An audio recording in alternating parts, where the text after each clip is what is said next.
நம்ம தமிழ்நாட்டோட புதிய முதலமைச்சர் விஜய் கொண்டு வந்த 5 முக்கியமான அதிரடி மாற்றங்கள் என்னென்னு தெரியுமா? வாங்க பார்க்கலாம்.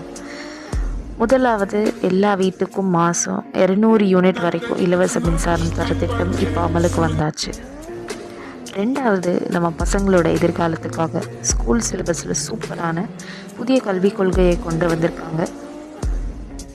மூணாவது, இளைஞர்களை காப்பாற்ற போதைப் பொருளுக்கு எதிராக ரொம்ப ஸ்ட்ரிக்டான ஒரு சிறப்பு போதைப் பொருள் தடுப்பு படையை உருவாக்கியிருக்காங்க.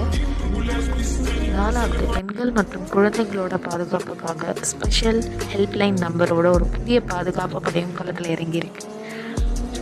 அஞ்சாவது, அடுத்த 5 வருஷத்தில் தமிழ்நாட்டோட உள்கட்டமைப்பையை மொத்தமாக மாற்ற 436 மாஸ் திட்டங்களை இலக்கா வச்சுருக்காங்க. டிவிக்கு கவர்மெண்ட் பற்றி நிறைய விஷயம் தெரிஞ்சுக்க சிவிக் சேம்பர் ஒஃபிஷியலை சப்ஸ்கிரைப் பண்ணுங்கள்.